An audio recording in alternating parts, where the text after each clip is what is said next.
Royal Air Force flies in a Nimrod. A Nimrod is this, old dark green anti-submarine warfare airplane with engines embedded in the wing roots. And after an unsuccessful and I think catastrophic short-lived career as an airliner, and they come in with 4 or 5,000 pounds worth of alcohol. And of course they're from Scotland, right? So they're just, shoveling it into the airplane. And they got some air stairs from Finnair, and they turned during air show hours, they turned this into the aircrew bar. And they got the air stairs so you can go up, and you need one of two things to get into the bar: a flight suit or a skirt. And just in case you didn't leave your airplane, there were 2 Royal Air Force aviators, one who walked around with a cardboard box with a selection of fine scotch. They tell me it's fine scotch. I don't drink it, so it could be lighter fluid for all I know. And the other guy has a selection of shot glasses. So they're walking around, and they are the portable aircrew bar, so that all the other aircrew of all nationalities around the air show don't miss out on the scotch. So during the day, I take a break.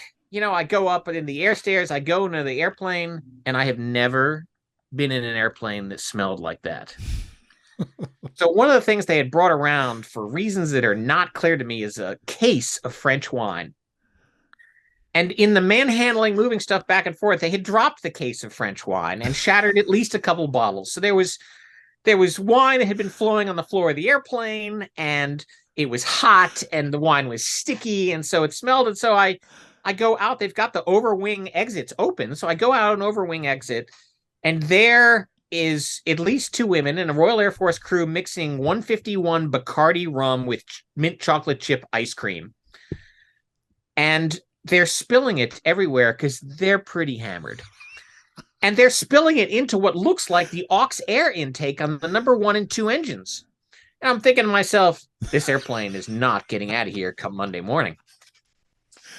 And so, really, there's nothing there for me in terms of there's nothing there I want to drink. The airplane smells like a dumpster, outside a pub on a hot day. And so I leave and I go back down. We finish the air show. And we're going to leave. Time for us to go home. We've got a tanker arranged. We've got to fly around Sweden. We can't overfly Sweden. We're going to do the Baltic again. We take off, and the landing gear won't come up. We're done. We cannot make it to the nearest NATO base with our landing gear hanging.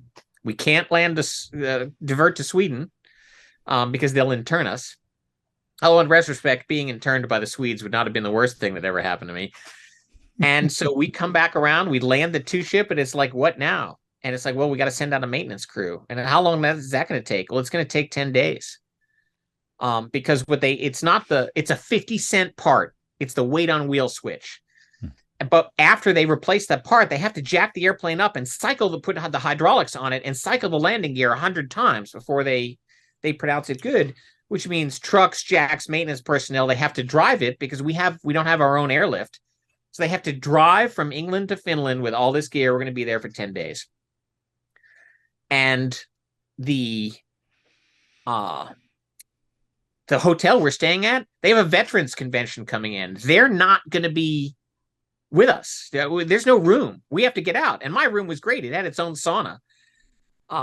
And so we have to leave, and we get reservations in a youth hostel, which does not have curtains, which is bad when it doesn't get dark.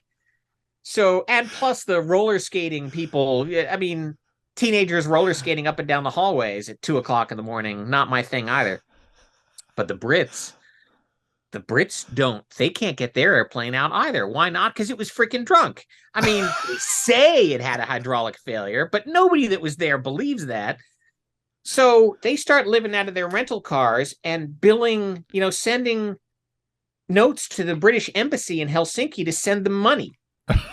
But they don't get lodging with their money, okay? They just stay drunk for the rest of the week. They're living out of their cars. They're drinking up the leftover stash, and they finally, they're there for another 5 days while their airplane gets fixed. So, we took the time. We drove up north of the Arctic Circle. I got my obligatory reindeer skin. I had gotten and kept the phone numbers from a number of our guides because I always had a little green address book. So I called up some of our guides and said, "Hey, we're still here and we're still willing to buy dinner. So where are we going?" And so we were traveling around. We visited, actually, one of our guides got appendicitis, and so we visited her. But it was fun. That was Finland. It was a great air-to-air exchange. I got to fly Finnish airplanes. I ate a lot of reindeer and smoked salmon, and there were various shenanigans going around, mostly by the Royal Air Force. But let's not forget the Russians. Great air show experience in Finland. That's what you want Europe to be about. And I was in a position where if we'd suddenly kicked off with Nimble Lion, we'd been stuck in Finland. We had no way to get to it. We might have very well abandoned the aircraft, shipped a guard up and flown home to be with the squadron, but it didn't happen. So I got an extra vacation in Finland with Norm Peterson was my pilot, and a good time was had by all.